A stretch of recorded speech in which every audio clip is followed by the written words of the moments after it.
Go. Good afternoon, everyone. Lorraine, Currelley, and I welcome you to our Black History Month reading. It's a reading that we do once a year, and today we are honoring both the silenced voices throughout the centuries of American history and those speaking out today against racial and gender equality. We're also speaking out for racial justice and gender equality. To say we will not be silenced until all the Sojourner Truths, Frederick Douglasses are heard, for we have come here to honor the past and push forward into the present, as Sapphire might say. To honor writers such as Audre Lorde, Zora Neale Hurston, James Baldwin, who wrote and has a movie on his writings called I Am Not Your Negro.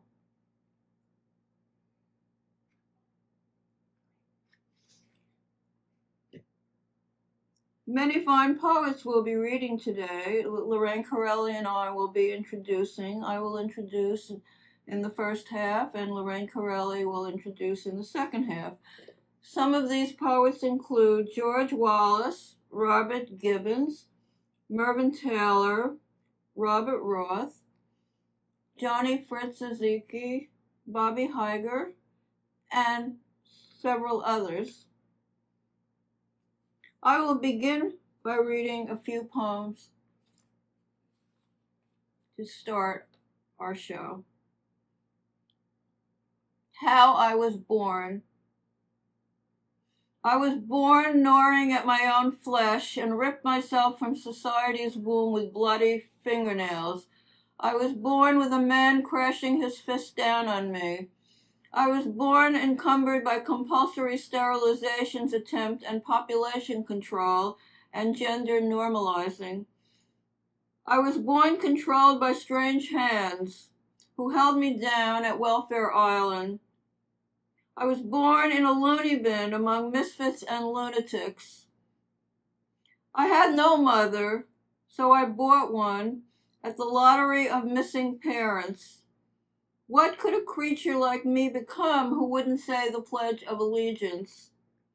They tried to condition me to be a good Jewish daughter, but I am not really sure if I am a man or a woman, black or white, George Floyd or Breonna Taylor. But in the videotape, I am a voice that won't stay shut.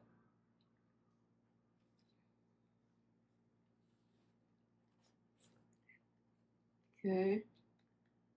This is two. Okay, so this is a poem called The Very Same People. When we heard the news that Diallo had been shot 41 times by mistake, we pictured the shooting in our minds and wondered, how many times does it take to kill a person, to have that body lie down peacefully in a pool of blood, to stop moving? When did the last twitch occur? How many seconds passed? How many people fired on him as he reached for pictures of his wife and his son? And I imagined my umbrella as the wallet Amadou Diallo was reaching for. I imagined what it was like to be black in a dark alleyway. Oh well, but maybe just in front of my own door taking out keys. And my face merged with the faces darker than my own. I know what it's like to be suspect, to look suspicious, to be offbeat in a conventional crowd, to have your steps measured as you pace the holding tank at Cabrini Medical Center, impounded for hours in a small room except for a chair, and how one memory triggers another, and how you overreact to some medical symptom, and yes, you with your small 98-pound torso, weak and stumbling, are a threat to the structure, as the guards follow you to the bathroom and take off all your clothes and say, don't move an inch.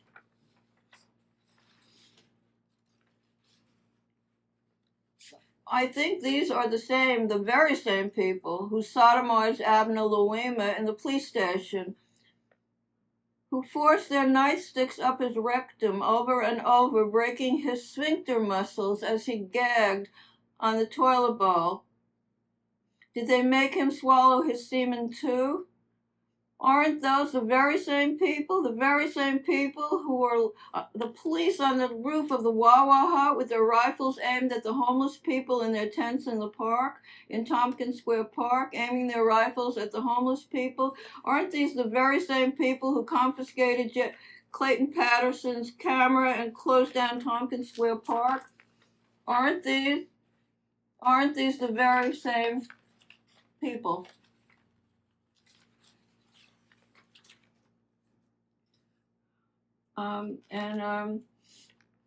Okay, so this is an outcry against Trump's world. I turn over the face of Trump's America and look into the eyes of bigotry. I pick the nose of Trump's America and try to understand its misogyny. I pick the nose of Trump's America and find savagery, not democracy. But where are the voices of lesbians and women and people who reside not in madness or prison or passivity, but where we speak out for a true vision of America, and where we meet and cry out for racial and gender equality? And a deeper investigation into the nature of hate-mongering. This then is our commitment to creating a place where women and all people work together to undo how a nation lies to itself about peace being sought by the government. So now let's make a poultice of the politics for our mothers' bodies as they step out of their graves and join us in 1944, 1964, 1984, and 2024. But how can we make up for their deaths if under the lesbians' laughter, Black laughter, Hispanic laughter, Muslim laughter, Native American laughter, is a world of chains, each woman's silence pressing against another's? Make this poem then a question to ask and answer at the demonstrations against all the dismembered bodies that handed themselves over unquestioningly to the gods of war and the gods of gender, so that those of us left behind must drag the river for the bodies of our mothers lost in the undertow. It is Trump's cruelty that keeps a woman from flight, so we must jump conversely into a pool of light. Thank you.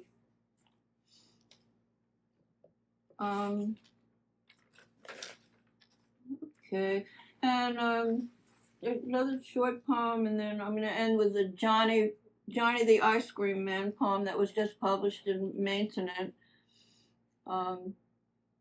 So this is the money poem. 1. Everything is made of money. The sky sheen is platinum, the October leaves are bronze, the farmhouse windows are glazed in crystal. Nothing goes on that is not money. The supper hum from the houses, it is about money. The hero moving past the dirt road to the tennis courts, he is about money. All the automobiles are beeping with it. The poem in which the hand is a blue flower, the words are a screen, it is about money. 2, let's find out what is the great success and move on. It is not being black in America or the shape of the wind on white curtains. It is not money, old friends, or the sun. It is not the history of ideas. The great success is not he married her and they ate lobster, or the sunny sides of eggs and perfect teeth. As usual, you get no answer at all, and there are no history books to refer to. We just come as close as we can and move on. And 3, money never has to take a sandwich for lunch. Money never cries or forgets things or flounders. Money will not save marriages or rotten novels. It will merely twist them into shape. Money is a postcard from the other side of the imagination. It's the aquamarine in the fake sunshine. Money has perfect knowledge of the world. It never has to cry, put up with, or stretch. It never finds itself silly. Money never has to be arrogant or loving or grow gray. Money is, oh God, the true poet. And I want to close with being so pleased that Maintenance 19 has published my poem about Johnny the Ice Cream Man. It's called I Speak Out for Johnny the Ice Cream Man. I speak out for the brothers and sisters whom I've never met, rotting in prisons and mental hospitals and can't be here to speak for themselves. I speak out for the overweight, ugly, and unkempt, the pimply, acne-scarred bedwetters and nose-pickers, as well as the beautiful and unblemished. I speak out for rich and poor, for the elderly with their soft bones and wobbly walking sticks, feeble bodies and strong minds, for the beauty and humanity in each of us, as well as the ugliness and apathy. I speak out for those who are not yet born and those dead and dying on battlefields, for the first step of the baby and the last step of the grandmother, for the hip-hop and the waltz, for Charlie Parker and Dorothy Parker, for cleaner air and a touch of a human hand, for those in Afghanistan and those in the Hamptons.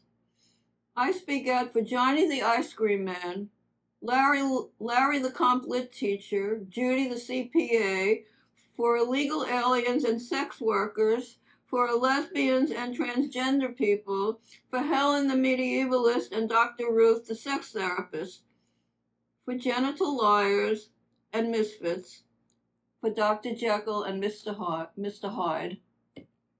I speak out for all those caught between two places, the bigamist between wives, the daughter between two mothers, the composers and the decomposed, the mestizos between two races, the dispossessed and the possessed, between two songs, two sexes, two prejudices, and two enlightenments.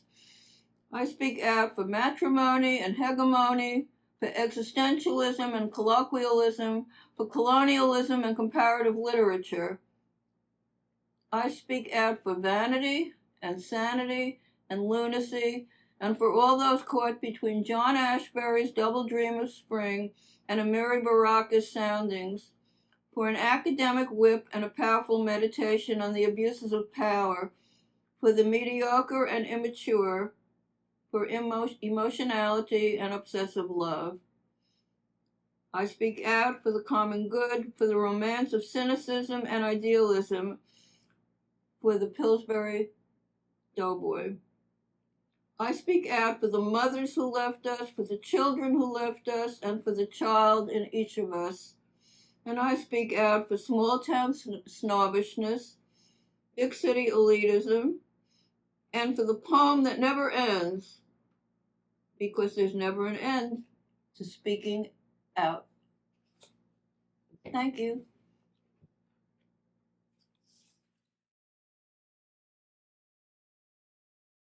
First, thank you everyone for coming. And I really would like to thank Dorothy for organizing this reading. She said that the format would be we would read someone else's work and then we would read one poem of our own. So my poem from someone else is a poem by Gwendolyn Brooks. It's called Of DeWitt Williams on his way to Lincoln Cemetery. He was born in Alabama. He was bred in Illinois. He was nothing but a plain black boy. Swing low, sweet, sweet chariot. Nothing but a plain black boy. Drive him past the pool hall. Drive him past the show. Lying within his casket, but maybe he will know. Down through 47th Street, underneath the L and Northwest Corner, Prairie that he loves so well. Don't forget the dance halls, Warwick and Savoy, where he picked his women, where he drank his liquid joy. Born in Alabama, bred in Illinois, he is nothing but a plain black boy. Swing low, sweet, sweet chariot. Nothing but a plain black boy.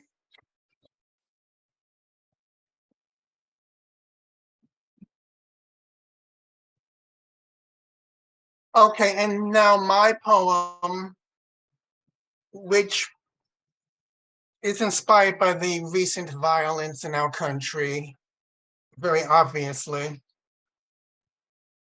and it's called Club.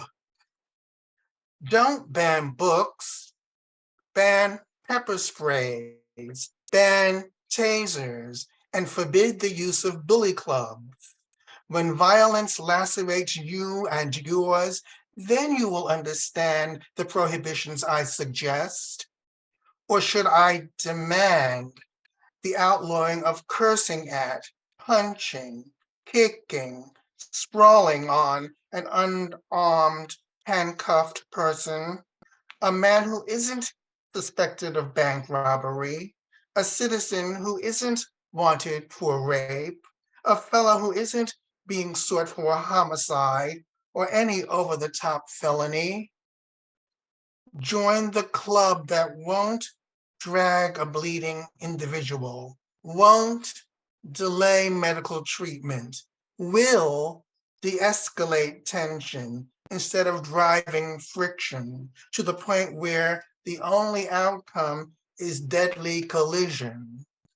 In your hunger for dominance, uphold the law rather than engaging in feeding your ego in the name of the law, bullying in the name of the law, murdering in the name of the law. The use of power should swerve away from the abuse of power. Mm. Thank you.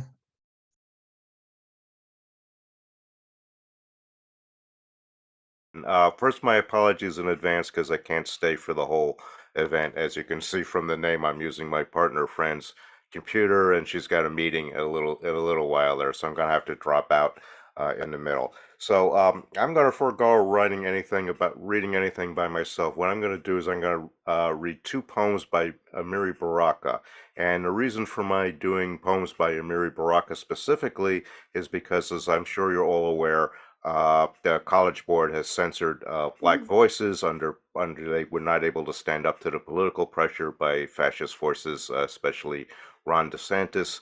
And obviously, it's important that censored voices, even censored voices who are widely known, like Amiri, need to be heard. We need to push back against censorship. So that's why I've chosen these poems by Amiri Baraka. The first one is Preface to a 20-volume suicide note. This is, of course, one of his best-known pieces. Lately, I've become accustomed to the way the ground opens up and envelops me. Each time I go out to walk the dog on the broad edge, silly music the wind makes when I run for the bus. Things have come to that. And now, each night I count the stars, and each night I get the same number when they will not come to be counted. I count the holes they leave. Nobody sings anymore. And then last night I tiptoed up to my daughter's room and heard her talking to someone, and when I opened the door there was no one there, only she on her knees peeking into her own clasped hands.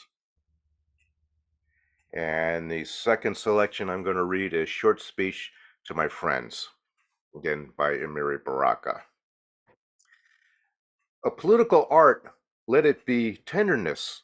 Low stings the fingers touch or the width of autumn, climbing wider avenues among the virtue and dignity of knowing what city you're in, who to talk to, what clothes, even what buttons to wear. I address the society, the image of common utopia. The perversity of separation, isolation, after so many years of trying to enter their kingdoms, now they suffer in tears, these others, saxophones whining through the wooden doors of their less than gracious homes. The poor have become our creators, the black, the thoroughly ignorant. Let the combination of morality and inhumanity begin. 2. Is power the enemy? Destroyer of dawns, cool flesh of valentines among the radios, pauses, drunks of the 19th century, I see it, has any man's single history. All the possible heroes dead from heat exhaustion at the beach or hiding from years from cameras, only to die cheaply in the pages of our daily lie. One hero has pretensions toward literature, one toward the cultivation of errors, arrogance, and constantly changing disguises as trucker, boxer, valet, barkeep in the aging taverns of memory, making love in those speedy heroines of masturbation, or kicking literal evil continually down filthy public stairs. A compromise would be silence. To shut up, even such risk as the proper placement of verbs and nouns. To freeze the spit in mid-air as it aims itself at some valiant intellectual's face. There would be someone who would understand, for whatever fancy reason. Dead, lying, Roy, as your children came up, would also rise, as George Armstrong Custer, those 100 years, has never made a mistake. So those are two poems by Amiri Baraka, who again, we're uncensoring. Okay, so next in the line right now would be Robert Gibbons. Is Robert Gibbons present? I'm here. Yes. Oh, great. Okay, Yeah. so welcome and thank you for being here. Thank you. Yeah. And thank you for all the people that are here today and your patience. It's really a deal with technology today. So I thank you for your patience. I'm going to read one piece from my dear friend George Wallace, who is in the audience today. I'm going to read from his book EOS, and I had a chance to go to George Wallace's reading at the New York Times building when he published this book. So I'm going to read one poem from him. George Wallace is not African American, but I think that this poem that I decided to read from George Wallace is very relevant. And then I'm going to read one of my pieces. So the first poem by George Wallace is entitled, from his book EOS, There's a Madness at the Edge of the World. And this is from George Wallace's book EOS. There's a madness at the edge of the world, which like to fill me up and call me names like chrysanthemum of death, like parking lots, dragon, like lost cowboy on the face of an in-run moon, a madness at the edge of the world, which like to dress me up and push me outdoors in a silk scarf and a bone of prayer, in a rainbow hat and a checkered flag wearing stethoscopes and dog paws and trotting along in the hard scrabble. There's a madness at the edge of the world that I cannot pour my heart back into, nor promises of burnt offerings, nor poem or riddle, no death-defying leap of prayer, no counterfeit tears, no snow bucket, deer shot nickel back beer. I am without hope or magic. I am dipstick Columbus. I am an upside down canoe. I am a page torn out of the book of common prayer, a box of matches that will not light me, a brook that cannot run me too fast or too far. I am a bird with a Japanese name that likes to catch fire in the middle of the afternoon, and I am the subtle movement of its wings, madness at the edge of the world. You will not die. You will not die, and you will not shut up. And there is nothing much for me to do until you show up. And there is nothing much for me to say until the cops come running and the crowd breaks up. And there is nothing else to explain this thing to. And I am looking around at the wet pavement with a face like a mirror or a mud puddle, a lake of staring back faces, and a sunless sky that I have unaccountably filled up with moronic kisses.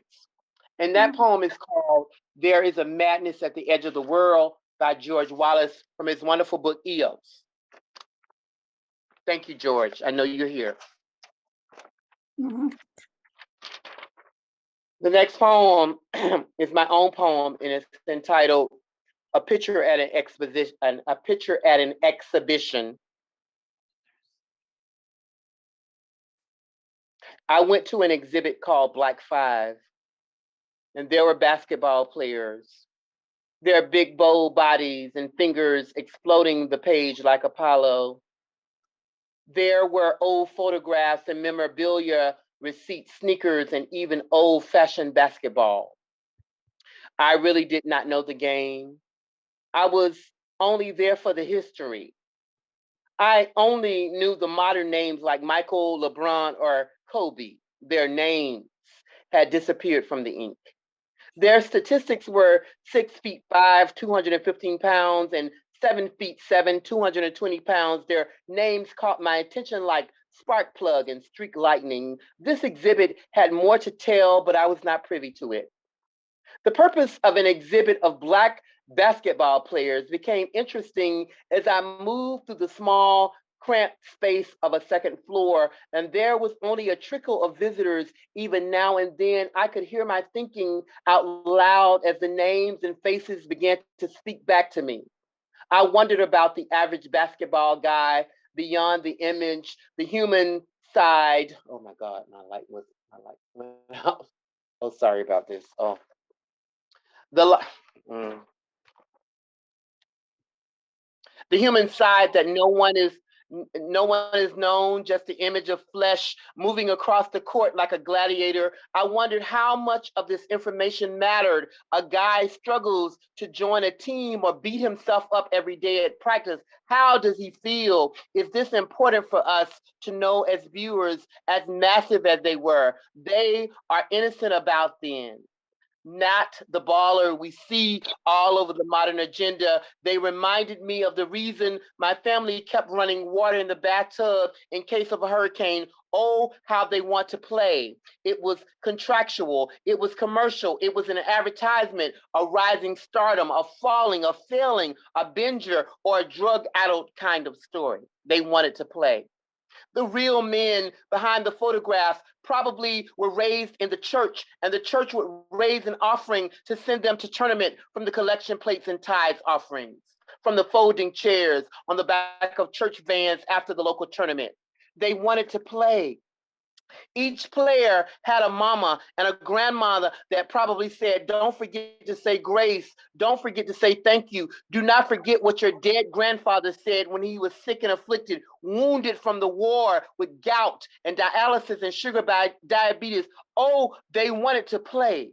How can you exhibit word of mouth and the whisper in a back room? This exhibit may have shuffled us into one room, but I heard my grandmama say, don't forget the song. These men had no way of knowing that they would be trailblazers one day. Even the ticket stubs would be important to dictate their history. Oh, they wanted to play. When they lined up for the one-shot photograph, the competition seemed like real competition to me, not a melange of $1 million this or $1 trillion that. There might have been corruption there, but I did not see it. They kept their private lives at home, and oh, I want to play. Thank you so much. Yay! Wow. Really good. Thank you. Okay, it might be considered a bit egotistical for me to announce myself, but I, at the moment, don't have an alternative but to do that. I am Robert Hieger. Informally, everyone knows me as Bobby, and I have a couple of selections here. one of which is an old established piece, and one which is my humble offering of the day that was just finished today. And we'll see if that one flies. So starting with this first one, Lady in the Harbor. The Statue of Liberty is mooning the world, her flowing robes billowing in the wind, her torch extinguished by the salty sea air, her crown plunging into the harbor with an ear-splitting splash. For more than a century, she bore witness to the dregs of humanity who crossed her shores in hopes of a dream deferred, a dream of opportunity demurred.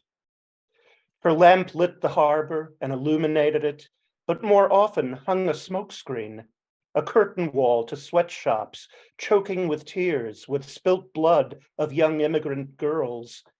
To the west, the lady in the harbor bowed her tacit consent to the smallpox of manifest destiny, sapping the souls of aboriginals, exploiting bodies of Mexican laborers.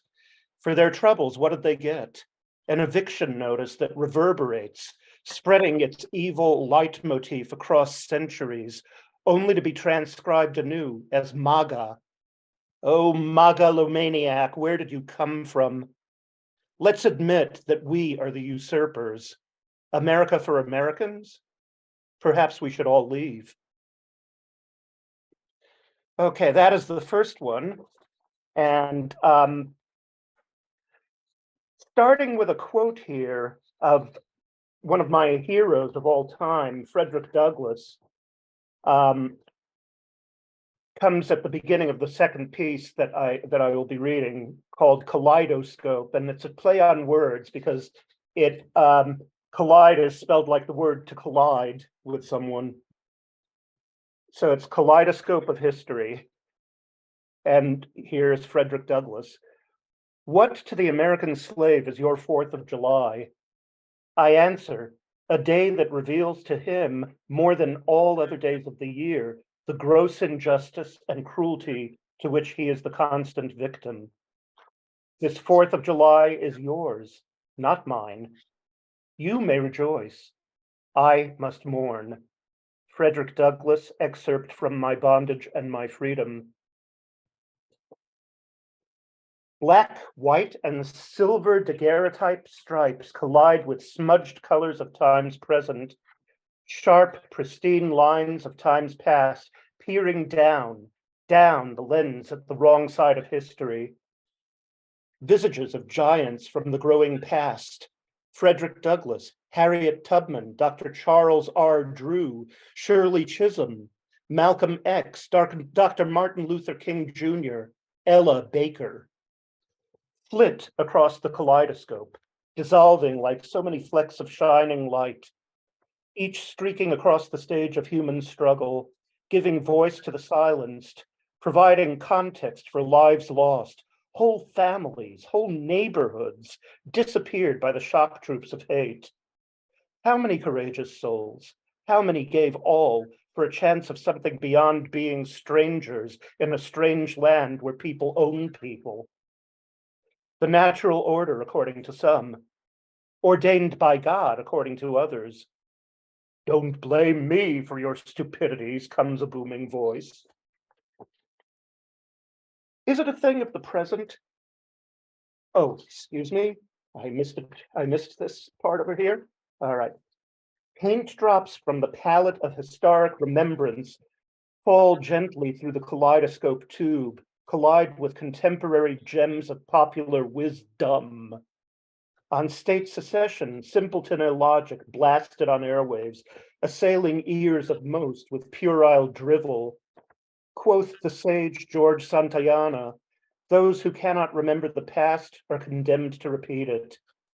As the terminally dumbed down candidate states regarding the right to secession, I think they do have the right to secede, my words added there.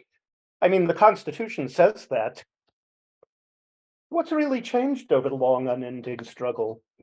Brown versus Board of Education, Civil Rights Act, Voting Rights Act, the first Black president. Yes, major milestones all, yet events continue to appall. Harken back to voluntary stupidity of the privileged, of agrarian opportunists presuming ownership, monetizing flesh, usurping human essence, but somehow emerging the catalyst for emancipation. What's really changed? What's changed, really? Everything has changed. Everything and nothing. Second-class citizenship remains an overchoked domain filled with the stunted diamonds among the lowest caste. Is this a thing of the past? Does it cast a giant shadow on unfolding days? What disarms the fear of the ignorant in positions of power? Is it a thing of the present? So hard to know where the tides pull. The past cannot become the present.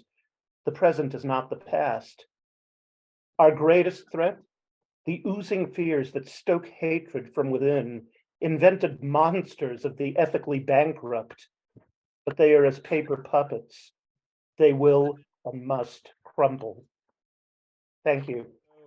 Let's see, the next person who would be up for reading would be Linda Kleinbub, who I'm very pleased to announce. Hi, everybody. Thank you, everybody, for putting this together. I'm going to be reading a poem from Jericho Brown's book, The Tradition. And this poem is called, I Know What I Love. It comes from the earth. It is green with deceit. Sometimes what I love shows up at 3 a.m. and rushes in to turn me upside down. Sometimes what I love just doesn't show up at all. It can hurt me if it means to, because that's what in love means. What I love understands itself as properly scarce. It knows I can't need what I don't go without. Some nights I hold my breath. I turn in as go bad. When I die, a man or woman will clean up the mess a body makes. They'll talk about gas prices and the current drought as they prepare the blue-black cadaver that still, as the dead do, groans. I wanted what anyone with an ear wants, to be touched by a presence that has no hands. Thank you. And now I'm going to read a poem by myself, and this poem is called How His Absence. Let us all put on our hoodies and bow our heads.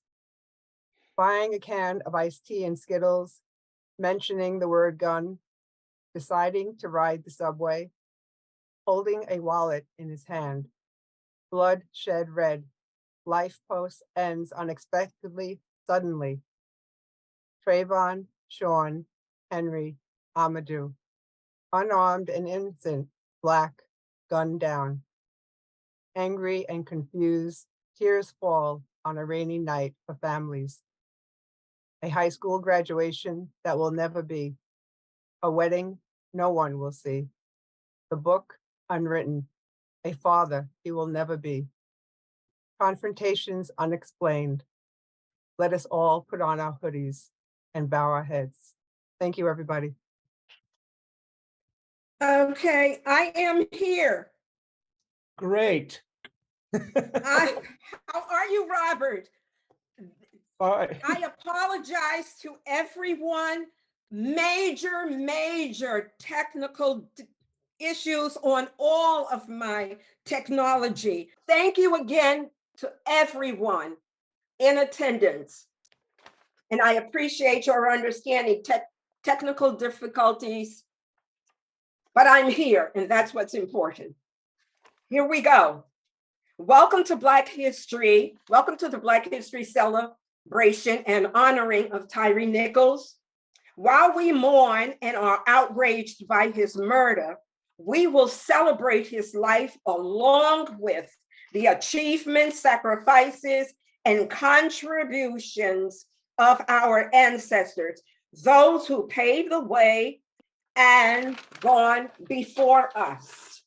Our words are infused with passion demands for social, political justice and equity.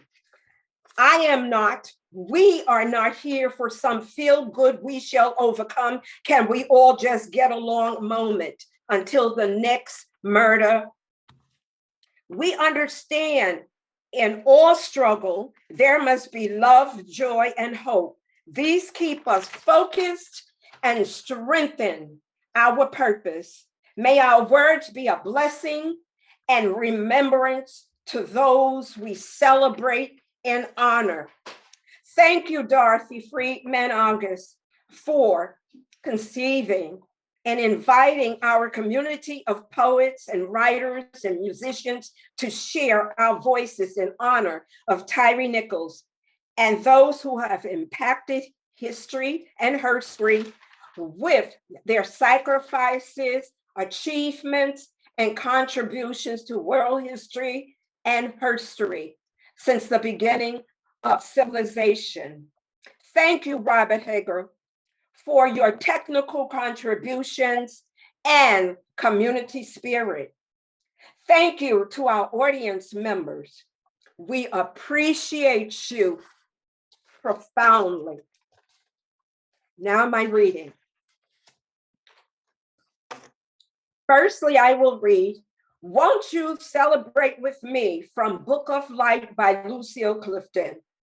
Won't you celebrate with me what I have shaped into a kind of life? I had no role model born in Babylon, both non-white and woman. What did I see to be except myself? I made it up here on this bridge between starshine and clay, my one hand holding tight my other hand. Come celebrate with me. And every day, something has tried to kill me and has failed.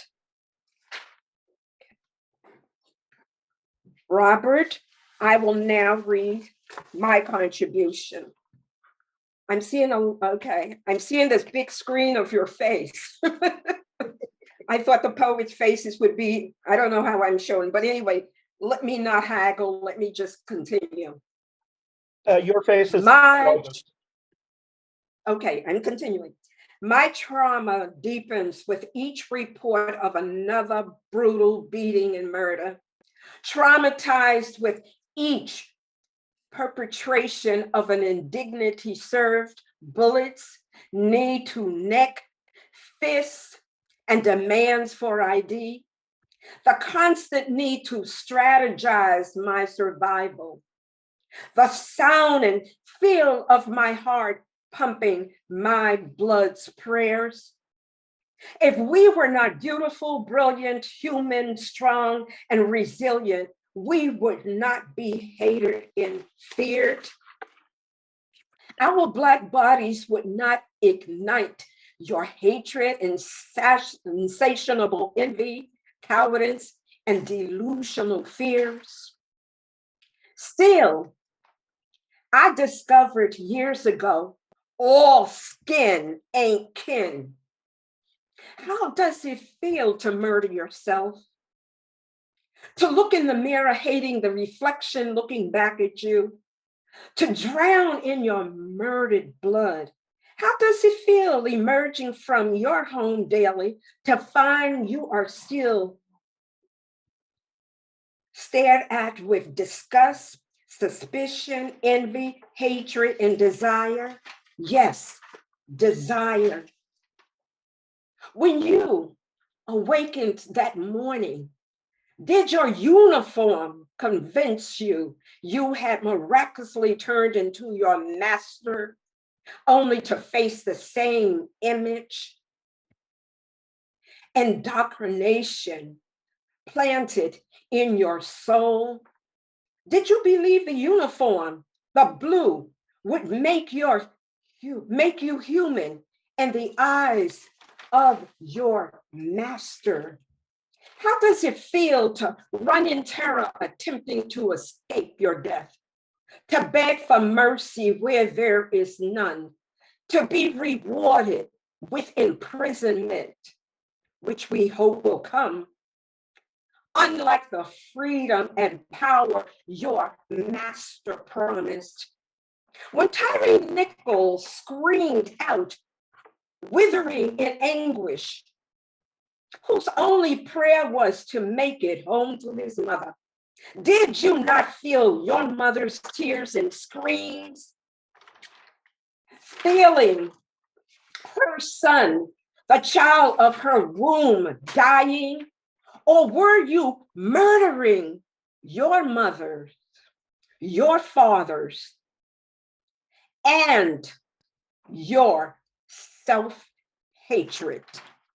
Thank you. Thank you. Okay. Now at this time, I will start reading the poets, calling on the poets who have not read thus far.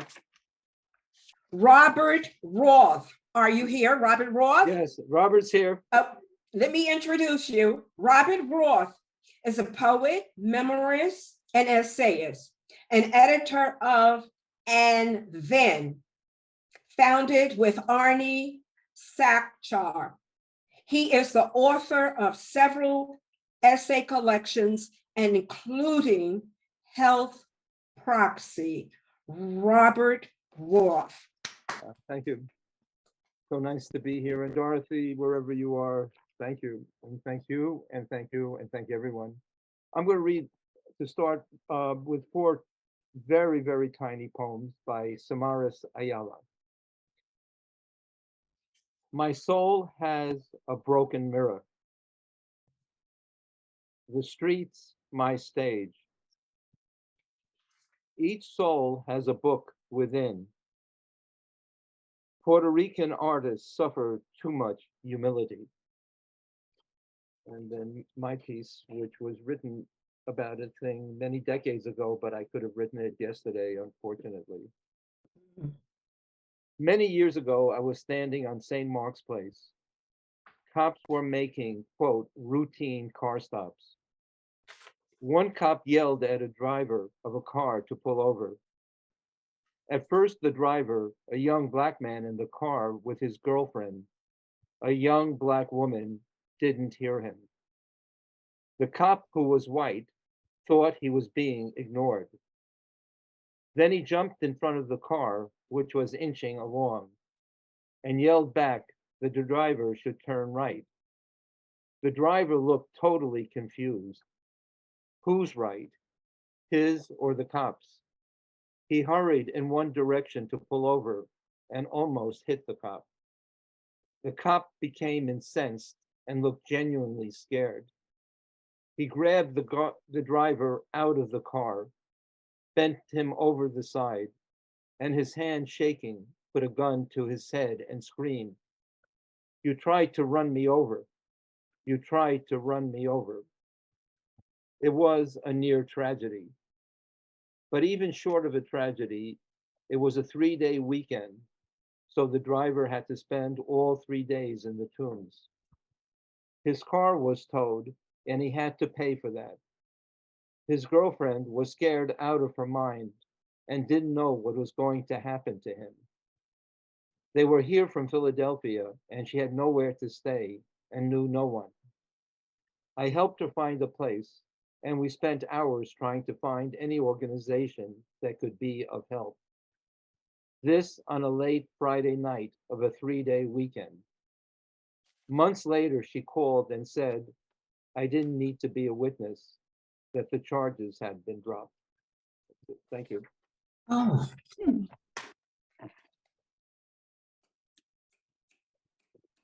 Wonderful.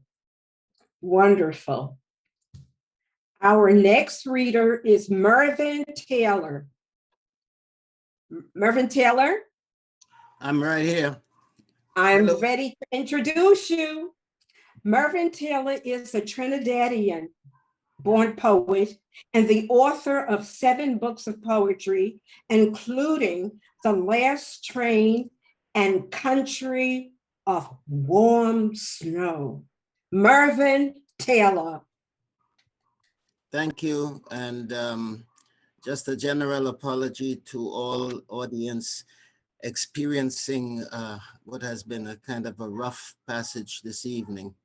But I'd like to read a poem from Amiri Baraka, I think written back when he was Leroy Jones.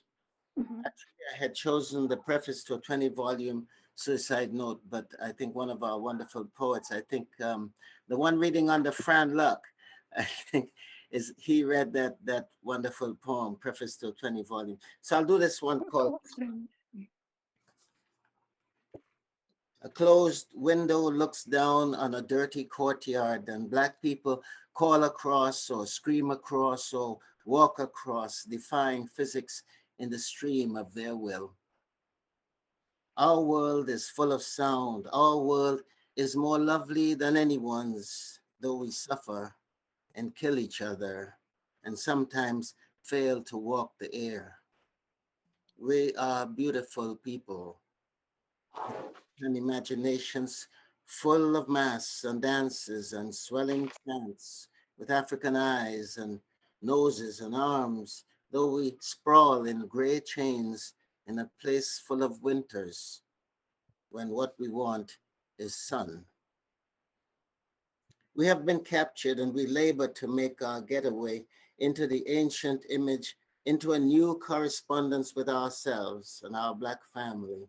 We need magic now. We need the spells to raise up, return, destroy, and create. What will be the sacred word? And I think I chose that one because Baraka has a way of, out of the most ordinary words and circumstances, weaving a kind of incantation. And it just becomes poetry in his hands, what otherwise seems pretty much everyday and ordinary, but he turns it into poetry because of his philosophy of sound, what sound does. So I'll read a poem from Country of Warm Snow, titled That One.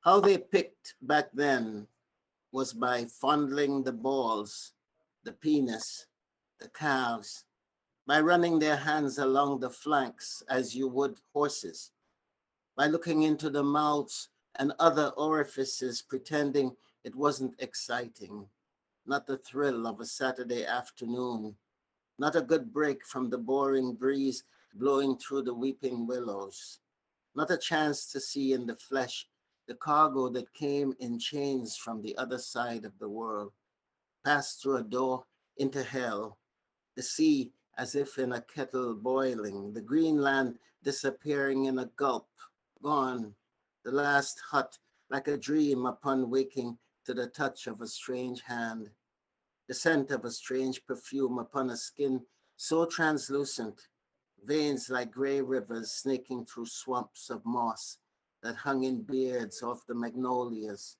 as in whispers the wives advise, this one, for the bulbous knot on his arms, for the pulsing drum of the heart visible just beneath the sternum, for the vacancy in the rooms of his eyes as they search for the wife, the child not quite 7, for the ridge of a spine that will answer the lash with its own grimace, its own inimitable dance in returning to the tree where its navel string climbs like a vine. You can see now, if you go there, these many years after. Thank you. Wonderful. I must say, even though I came late, extraordinary poetry contributions. Thank you. Our next reader is Larissa Shmailo. Larissa Shmailo. Forgive my pronunciation. That's okay. Please forgive me. Repeat it, Lance. Repeat. Shmailo. Larissa Shmailo. Oh, lovely Larissa Shmailo is a poet, novelist, translator, editor, and critic. She has performed extensively and is widely anthologized and published. Her recent novel is Sly Bane. To learn more about Larissa, go to www.larissashmailo.com. Larissa Shmailo. Thank you so very much, Lorraine. Thank you, Dorothy, for curating this reading, and thanks to everyone who's read. I have been enjoying your reading very much. Thank you so much. The poem I'm going to read from someone else is Patricia Smith's Katrina. Katrina, I was birthed restless and elsewhere, gut dragging and bulging with ball lightning slush, broke through with branches, steel. I was bitch monikered, hipped. I hefted a whip rein, a swirling sheet of grit, scraping toward the first of you, hungering for wood walls, unturned skin. With shifting and frantic mouth, I loudly loved the slow bones of elders, fools, and willows. That was Patricia Smith. And my poem is called Verdict. Verdict. A teenager's brain is unformed, a thing of impulse, new desires, storms, not the home of caution or care. Half grown, half a child, a teen wants candy, even as he wonders what it is to be a man. 1,000 eyes of pierced stare follow his self-conscious steps, say, Trayvon, you let him diss you that way? Or so a boy thought, so he fought. A man formed by violence, by battery, by keeping women in their place, with no protective love for the young, especially of another race, with the thought perhaps of how he'd tell his confederates just how he'd put the boy down, to thrust himself on the world for impact in the one way he knew how. He had, like millions like him, a gun, and he bullied and battered and shot.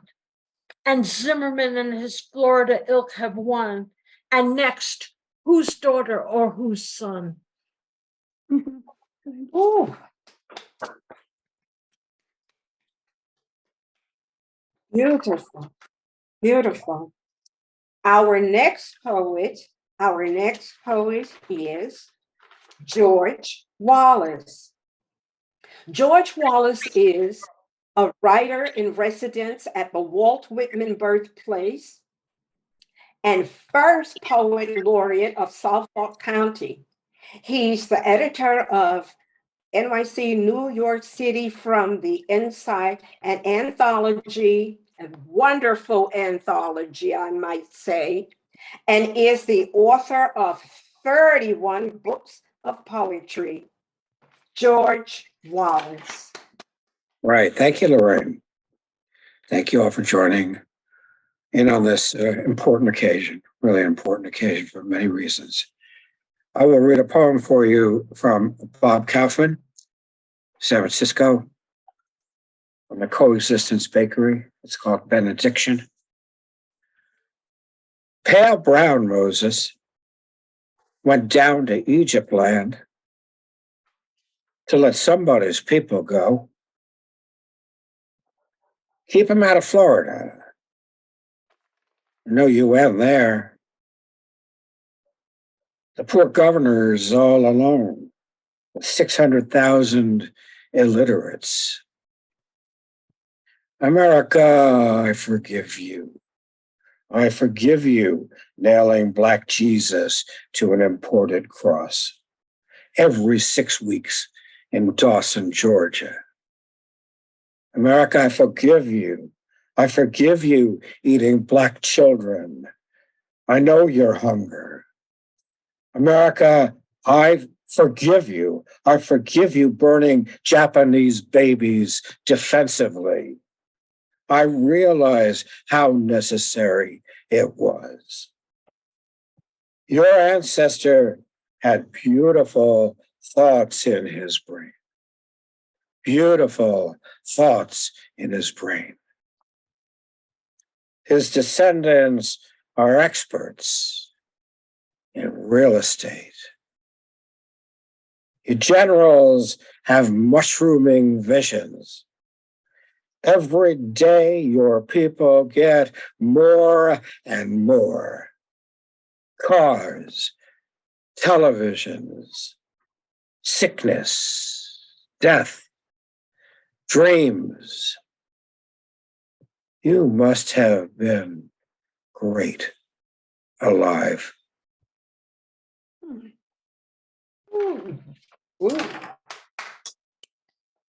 George. Even though I had a poem of mine read beautifully, by the way, by Robert Gibbons, I will read you a poem of mine. And this is something I saw outside the Morgan Museum when the Bob Dylan exhibition, his high school paraphernalia was on exhibit in the Morgan Library. That's what I saw outside of the Morgan. It's called Serengeti Blue. There's this blowing in thing. There's this off Broadway thing. There's this off color thing. There's this azure moment thing. There's this original news. There's this dominion of man. There's this secret code. And I'm in a tin can city and I'm alive and concrete, chasing fool's gold, 5/4 time, but a little more potted and continuous and cold. And life is persistent in this town. It's desolate. It's desolate. It's persistent and desolate and alone. And life is hot, even when an Arctic wind hits the pavement. Don't deny it. There's a rhythm in this town in December, even uptown on Madison Avenue, where it's crowded with these people you never knew could blow so good. A rhythm blows through this town. A rhythm blows through it. The taxis, the pedestrians, the sleek puddles of easy money. Everyone is polluted and angry and fast moving and wise. Perhaps the dwarfed steeples and the diamond merchants and the coffee shops with the few dotty women inside and the Wall Street sharks and the man with a mirror and the unholy magician. Everyone was looking for themselves in a magazine. And everyone is hungry and hoping for the best, hoping for the best, hoping to hear the sound. No, no, it is not on the radio, nor is it in the headset. No, it is not in the endless horns blowing or the kids crossing crosswalks. It is a sound infinitely more forward moving, true and cognizant, the skittle of things, the hip and crouching and curious, down low specificity of things hidden in a crowd. The hot chestnut, the salt peanut, the steam rising from a manhole cover, the engine block, the halo, the red carpet, the untarnished chapel of midnight. The blind ambition. It is the hot dog vendor, the street hustler, the monotonous streetwalker, the occasional cluster of miniature dogs, repetitive, hopeless, impossible, multi-directional, unholy, old, infested city. I see how you are. Your women glide gracefully, superfluous and rich. I see how you are. And just like that, I catch his reflection, a griot, with a corduroy hat on his head, gray and invisible. He is Creole, he's surreptitious, he is complete in his drum beat and kicking down the street, a silver glimmering waterfall of a man, untouchable, immutable, and strong, surrounded by money, money, money, and the men who make it, mine it, mint it, trade it, hoard it. The sun is in his face. The sun is his silver dollar. The sun is his Sahara eyes, and the sun rises and sets at his feet. It cannot be compared to this or that, nor to shine so bright as this music of his, because he is making music. He's making music so pure, so beyond the beaten down elemental thing of the city. Music of metal, music of paint pot, music of grease barrel, cop car, garbage can, music of handgun and crack pipe, music of slave chain and insurrection. He is on his own. He is his own unbeaten thing. He is casually seated on an upside down plastic bucket where he is undiminished, a drumstick in each hand. illuminated, unchained, logical, holy. His face is vast currency. He looks at his hands. He looks out at the world. He hears how it is. His inner city's moving. He is the intelligent engine of his own best commerce, master of the undertow, prince of the original, shared, sponked, spooked, speonked, padiddled, bang bang, collective, communal, pituitary, eternal, pear-shaped, arbitrary, literary, dangerous, new, boom, Serengeti blue. Thank you. Woo! George Wallace, everyone. George Wallace. Our next poet is Joanie Hieger. Zosike. Okay. Joanie, And I give you the let me just do the introduction. Joanie Zosike migrated from opera and musical theater into playwriting and university before landing in the arms of avant-garde living theater. Poetry, her primary focus for the last decade, has led to awards and publications in domestic and international journals and anthologies. Everyone, Joanie Hieger Zosike. Forgive me pronunciations. I will try and do better in the future. Thank you. Thank you, Please. Lorraine. It's not short. I will. You're delightful. My name is Joanie Hieger Zosike, or Joanie H.F. Zosike. Zosike is a noble African name. It's an Igbo name. So that's my lineage somehow. Okay. Go figure. I want to thank everybody for being here today and for hanging in through the technical difficulties. I want to thank Lorraine for her beautiful hostessing. I want to thank Dorothy for pulling this wonderful afternoon together and for bringing all these amazing poets together. I really feel honored to be amongst you.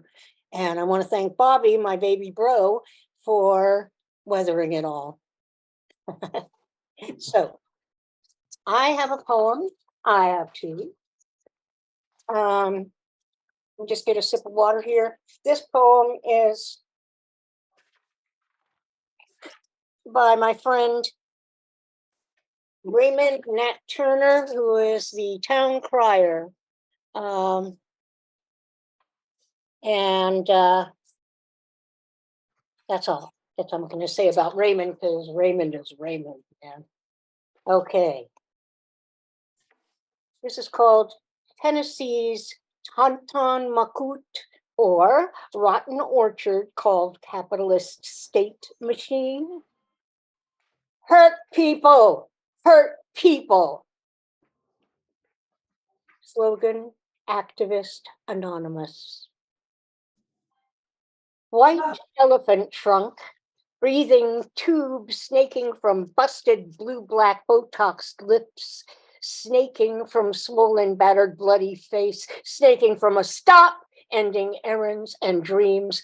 Presto, another mother's atmospheric river of tears. Black magic melanin body camera training on Tennessee's Tonton Makut, unconscious streams of raw sewage spurting from blue donut holes under color of law. Plantation medicine men overdosing, boot, fist, shock, club, chemical cures for traffic. Stop for their suspect police piñata's new identity. Black magic melanin body cameras training on Tennessee's Tonton Makut. Thank you for your Confederate service. Thank you for your Confederate service. Thank you for your apartheid state, vitamin S fueled skill sets. for your toxic Memphis masculinity, and thank you for your service at a Kabul, Bagram, Baghdad, Port-au-Prince. Stop. Black Magic Melanin body camera training on Tennessee's Tauntaun Makut, bullwhip behavior, mirroring Twin Cities, Big Apple, City of Angels, Windy City, City of Brotherly Love, beatdown zones, Cop City, battlefields where chokeholds, neo-teens, and improvised firing squads lurk, waging war of terror. Sweeping tents, tarps, cardboard mattresses into hungry jaws of garbage trucks, grinding human rights into gunpowder.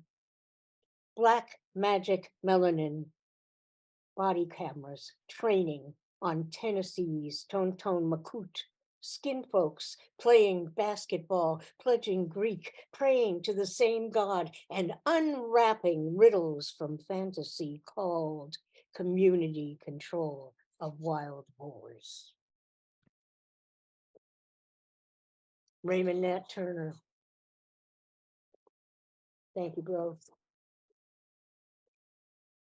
This is a poem I wrote called Across My Years and Arteries, which might kind of jangle in your ear. It is after Gwendolyn Brooks's The Boy Died in My Alley from To Disembark. And it quotes several lines of Gwendolyn Brooks. I was trying to be in a dialogue with her and have been for months now. And so I will sing the lines that she wrote to differentiate them from mine. I never see the dead. Following the chain, the spiral in curls, coils in mats and moils with oils, the chain of chain, holding chains across my years and arteries.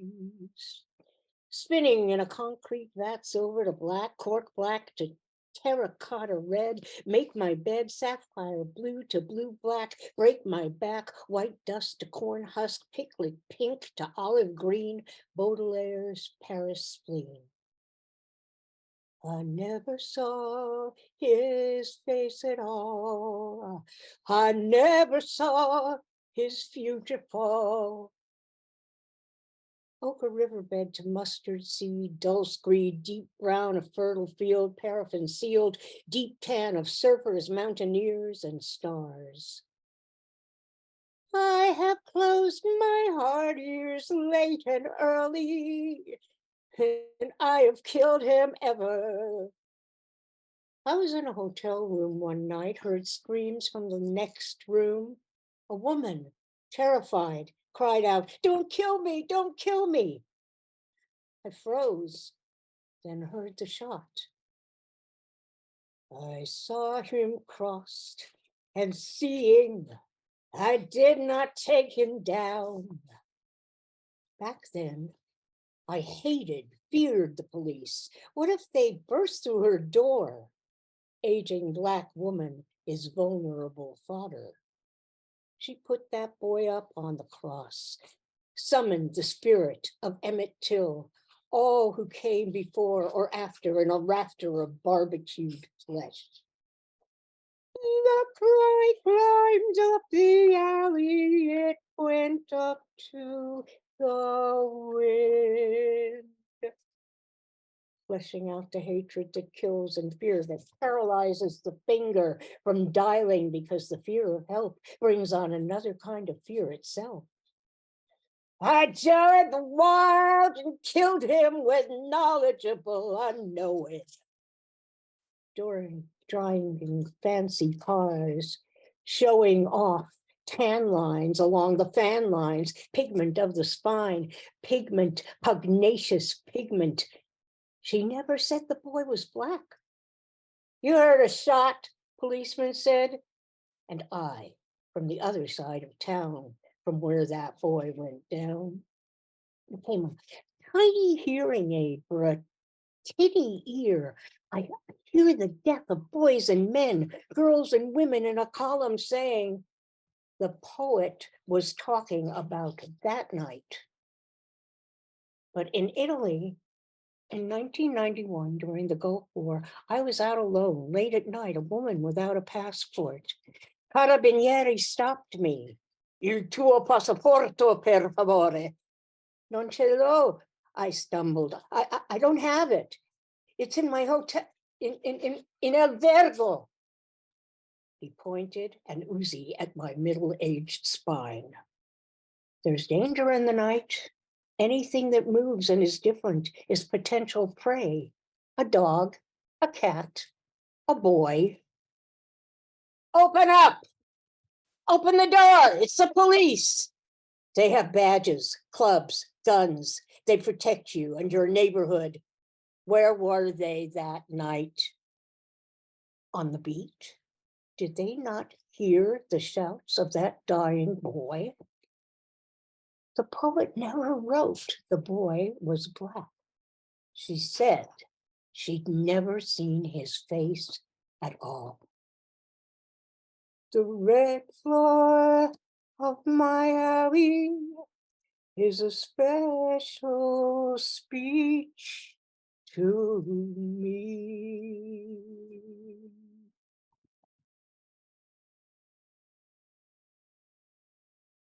Thank you.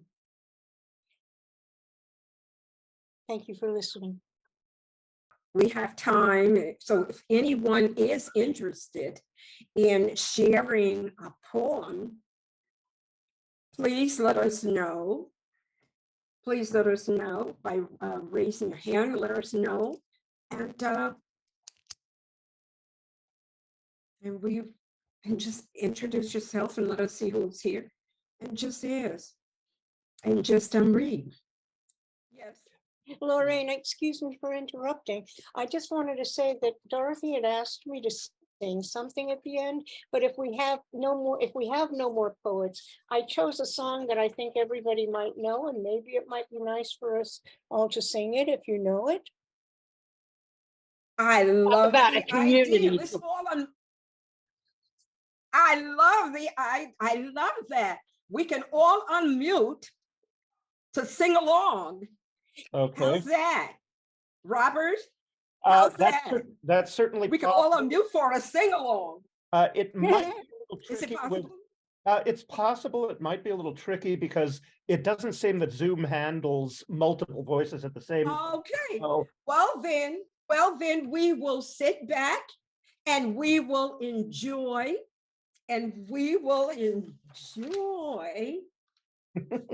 Joanie's beautiful song. Joanie, the stage is yours. Okay. I'm gonna try to share the lyrics. Okay. There it is. Share. You guys can all see that? Anybody know this song? Oh yes, feeling good. I think it's a good way to end. Yes. Because yes. this is a kind of it's a solemn reading and also a celebratory reading. And I think we've all recognized that in our choices of what we read and shared. And This is one of my favorite songs. Me too. And it's on the commercials all the time. So okay. Please sing along. Okay. Here's the pitch. Here we go. No, I don't like that. I don't like that key. Bird, how's that? Good bird. Bird flying high. You know how I feel. Sun in the sky. You know how I feel. Breeze drifting by. You know how I feel. It's a new dawn. It's a new day. It's a new life for me, young girl. It's in the sea, you know I feel, river running free. You know how I feel. Blossom on the tree, well, you know how I feel. It's a new dawn, it's a new day, and I want Feeling good. Feeling good. Dragonfly out in the sun. You know what I mean. No, what I Yes. mean. Butterflies all having fun. You know What I mean. it's when day's done. Live in peace when day is done. That's what I mean. And this old world is a new world and a And a bold world Oh, for me. Feeling good. And you shine. You know how I feel. Scent of the pine. You know how I feel. 'Cause freedom is mine. And I know how I feel. It's It's a new day. It's a new day. A new life Oh, for me. feeling good.